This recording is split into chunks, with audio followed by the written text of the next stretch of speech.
खूब अच्छी लगन से कार्य करो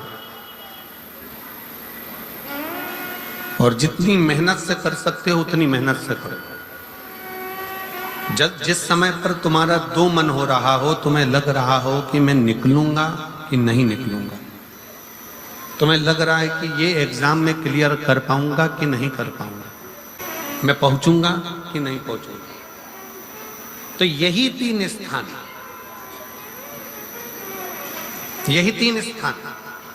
तीन अक्षत को इन तीन स्थान पर ही रखा जाता है। जो तीन स्थान अभी आपको बताए हैं, एक माता पार्वती जी का गोल स्थान हस्तकमल स्थान, दूसरा जहां से पानी बहकर नीचे की ओर जा रहा है उसी विराम स्थल पर, और तीसरा शंकर भगवान के शिवलिंग।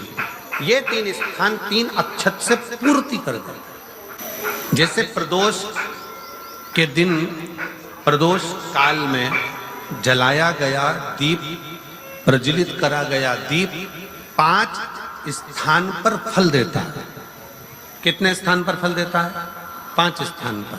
आप में से कितने लोग हैं जो प्रदोष के दिन दीप लगाने मंदिर जाते हैं या शंकर जी के मंदिर पहुंचते हैं? बहुत बहुत प्रणाम आपको, साधुता जानना चाहिए। अपना प्रदोष के दिन प्रदोष काल में लगाया गया दीपक 5 स्थान पर फल देता है। पहला स्थान, अगर हमको या हमारे परिवार में किसी को काल सर्प दोष है तो हमारा प्रदोष का लगाया गया दीपक कहीं पूजन मत कराओ, वो दीप जलाने से ही काल सर्प दोष समाप्त होता चले जाता है। दूसरा स्थान पितृदोष। अगर किसी ने कह दिया कि तेरे घर में पितृदोष है, तेरे घर में, कई लोग बता देते हैं कि तुम्हारे घर में, कई माताएं पूछती हैं मेरे घर में बेटा नहीं, मेरे घर में 3 बेटी हो गई, 4 बेटी हो गई, 5 बेटी हो गई, बेटा नहीं है, बेटा नहीं, तो किसी ने कह दिया पितृदोष है। अब तुम शंकर जी की पूजन कर रहे हो, शंकर जी पे जल चढ़ा रहे हो, शिव की स्तुति कर रहे हो, तो किसी किसी की यहाँ 3 बेटियों के बाद 4 बेटियों के बाद, एक माता ने तो लिखा है कि उसके यहाँ 2008 में उसके घर में लड़की ने जन्म लिया था, या 2008 में उसके घर में बच्चे ने जन्म लिया था, लड़की। उसके बाद फिर लड़की ने जन्म लिया और उसके बाद उसके घर में कोई पुत्र का योग नहीं बना। तब उसने प्रदोष के समय पर शाम को दिया लगाना प्रारंभ करा और 2008 में बच्ची जन्मी थी और अब 2024 में उसके घर में लड़के ने जन्म लिया।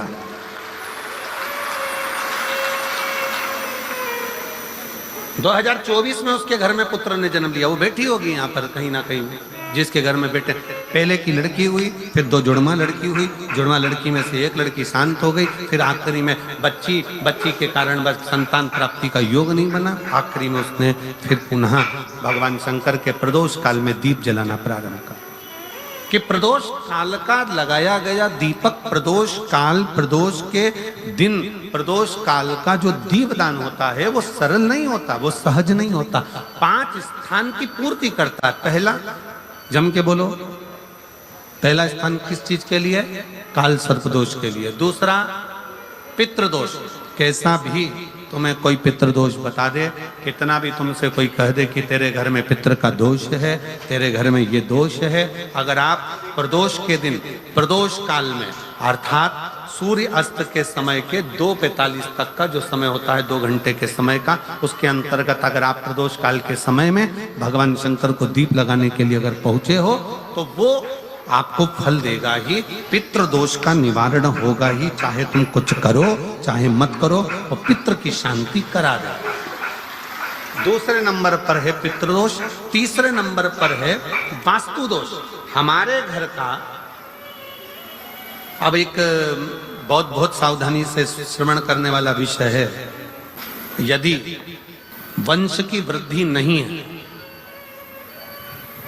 30 वर्ष शादी के हो गए, 40 वर्ष शादी के हो गए और औलाद है ही नहीं, डॉक्टर ने भी हाथ ऊंचे कर दिए,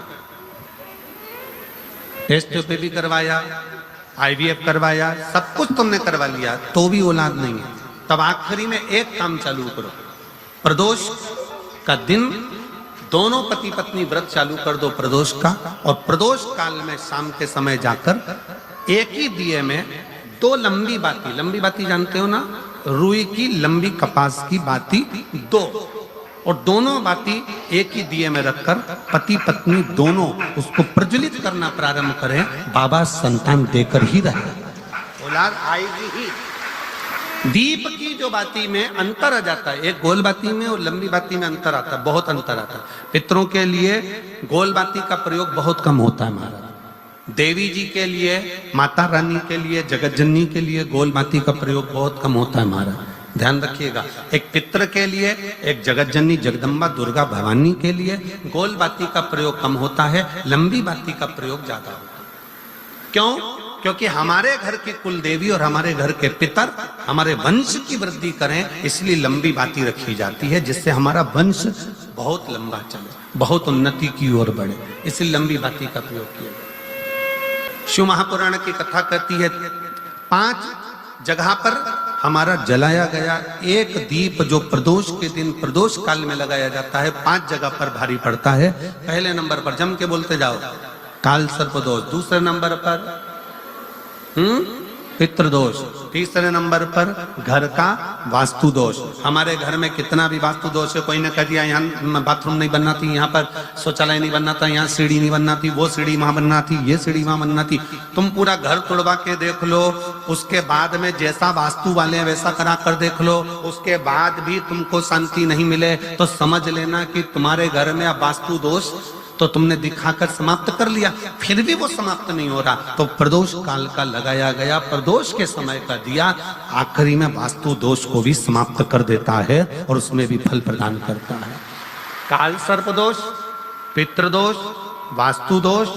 चौथे नंबर पर 1 रुपया कमाया, 1.25 रुपये खर्च हुआ, पैसा आया गया, ये चौथे नंबर का। व्यापार में थोड़े दिन दुकान अच्छी चली, थोड़े दिन बैठ गए, थोड़े दिन काम चला, थोड़े दिन बैठ गए, गाड़ी चली थोड़े दिन फिर बैठ गए, अर्थात हमारी फैक्ट्री थोड़े दिन चली फिर बैठ गए, कहीं ना कहीं तकलीफ, थोड़े दिन खाते थोड़े दिन रोते वाला चल रहा है। तो प्रदोष काल का, प्रदोष के समय का दिया इस दुख को समाप्त कर कर रेगुलर एक जैसी सांझी, एक जैसी लक्ष्मी की वृद्धि करते चले गए, प्रदोष काल का। और 5वें नंबर का प्रदोष काल का दिया, प्रदोष समय का दिया 5वें नंबर पर रोग का निवारण का। ये 5 स्थान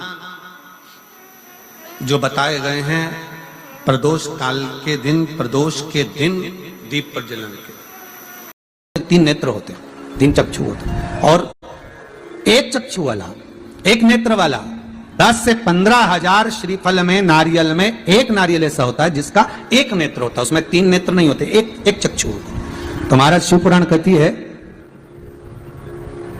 स्कंद पुराण कह रही है कि एक चक्षु जो नारियल होता है उसको शुक्रवार का जब प्रदोष पड़े, जिसको कहते हैं शुक्र प्रदोष। कौन सा प्रदोष होना चाहिए? शुक्रवार का प्रदोष। तो शुक्रवार के प्रदोष वाले दिन उस नारियल को एक बेलपत्री के साथ में महाराज अंदर तिजोरी में या अलमारी में, या आपकी जहां बरकत होती है, दुकान का जहां व्यापार व्यवसाय चलता है, अलमारी होती है या गुल्लक होती है या तिजोरी होती है या अलमारी होती है, उसमें उसको रख दिया जाता है। कब रखना है? शुक्रवार का प्रदोष के दिन।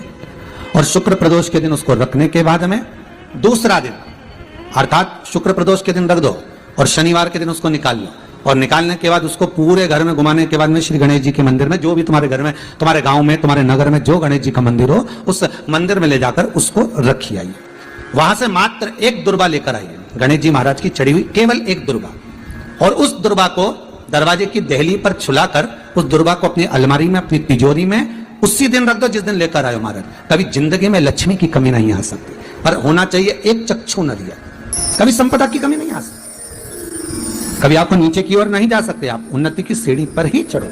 एक चक्षु नारियल तो जीवन का आनंद सुख। तो उसी तरह शंकर को पाना, शिव का स्मरण करना या शंकर का अनुमोदन करना, महाराज एक चक्षु नारियल हो, और वो एक चक्षु नारियल जिसके एक नेत्र हो, और वो नारियल अगर शुक्रवार की प्रदोष हो और प्रदोष काल में उसको अलमारी में, तिजोरी में रखा जाए बेलपत्र के साथ, और उसी श्रीफल को दूसरे दिन गणेश जी के मंदिर में संपूर्ण घर में, व्यापार में घुमाकर रखा जाए, वहां से मात्र एक दुर्बा लाकर रखी जाए, कभी संपदा की कमी नहीं आ सकती। प्रदोष के दिन आप व्रत नहीं कर सकते, मान लो आपसे भूखा नहीं रहा जाए, प्रदोष का व्रत नहीं कर सकते। प्रदोष के दिन आप भूखे नहीं रह सकते, मंदिर भी नहीं जा सकते, दिया भी नहीं लगा सकते। तो शिव महापुराण की कथा कहती है कि प्रदोष के दिन, प्रदोष काल में अपने ही दरवाजे के पास देवाधिदेव महादेव का स्मरण कर लक्ष्मी की वृद्धि के लिए, कार्य सिद्धि के लिए, संपदा को प्राप्त करने के लिए आप अपने ही दरवाजे के पास में एक दीप लगा सकते हो। एक बात याद रखना, अगर किसी एग्जाम में बैठ रहे हो, बहुत बार बैठ चुके हो, नहीं हो रहा, तो कच्चे दूध में थोड़ी सी काली मिर्च को पीस कर डाल लीजिए। फिर काली मिर्च आ गई, ध्यान रखो। कच्चे दूध में थोड़ी सी काली मिर्ची को पीस कर डाल लीजिए। महाराज, थोड़ा सा कच्चा दूध बेलपत्री के पेड़ के नीचे समर्पित कर दीजिए, अपना नाम और गोत्र बोलकर। थोड़ा सा कच्चा दूध उसी में से शंकर भगवान को चढ़ा दीजिए। फिर एक कलश जल का साथ लेकर जाइए, जो शंकर भगवान पर जल चढ़ा कर आइए। फिर जिस एग्जाम में जा रहे हो उसमें आप चले जाइए, बाबा आपको सफलता प्रदान करेगा ही, ये पक्का है। काली मिर्च शत्रुओं का नाश करती है, आपको बल प्रदान करती है कि आप जिस परीक्षा में बैठने जा रहे हो, आप जिस जगह पर भगवान का अनुमोदन करने जा रहे हो, आप जिस जगह पर कंपटीशन एग्जाम में बैठने जा रहे हो, वहां सफलता देगी वो आपको। अगर कहीं भटक भी गए, हट भी गए, तो वो सफलता देगी।